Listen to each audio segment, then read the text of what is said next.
পারে, তখন আর পিটানোর সাহস হয় না। আমি কি করছি? আমারই পিটাবেন? কি করছি? আমার দোষ বলেন?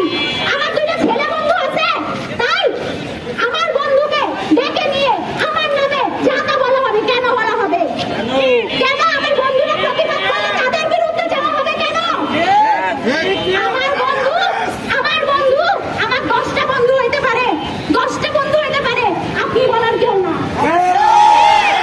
আমার জুনিয়র আমারে সালাম দিলে সে মেরে খাবেন কেন? আমার জুনিয়রকে আমার কাছ থেকে কিছুই শিখবে না?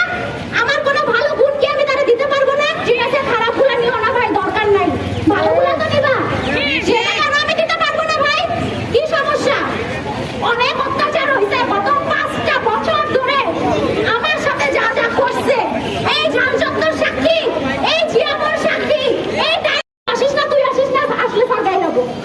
দুঃখে কষ্টে কান্দতে কান্দতে ফেরত চলে আসি। কই সেই বান্ধবী? কই? আসো, সেই বান্ধবী সামনে আসো। যারা আমার সাথে এরকম করছো না, আমি সবাই সামনে আনতে চাই।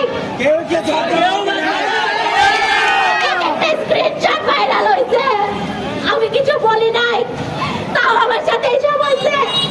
কেন কেন আমার সাথে এসব হয়েছে? আমাকে আমি ইন্টারনালে 17 তারিখে আমি তো ক্লাস করছি ভাই, এখন আর ক্লাসে আসি না, কারণ আমি আপনিও 17 আপনিও 17, আমি আসি না ক্লাসে ভাই, আমার দরকার নাই। কি করবো? এসা জয়েন হয় না ক্লাসে, আমার একটা সমস্যা, আমি শিক্ষকের কাছে যেতে পারবো না ভাই, আমি যেতে পারবো না, যেতে পারি না, আমি যেতে পারি না, কারণ আমি যদি যাই আমাকে যা তা শোনানো হবে, যা তা। আমি লিপস্টিক দিব, আমি জিন্স প্যান্ট পরবো, আমি কি করব?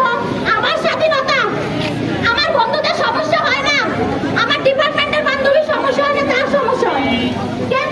তার সমস্যা হবে কেন? তার সমতা আমি তা মানি না, এইসব স্বৈরাচারিতা মানি না। প্রতিবাদ হোক, তীব্র প্রতিবাদ হোক। বাসে বসে থাকা সকল ছাত্রছাত্রীবৃন্দদের কাছে আমি ক্ষমা প্রার্থনা করছি, আমি মাফ চাচ্ছি। ধন্যবাদ।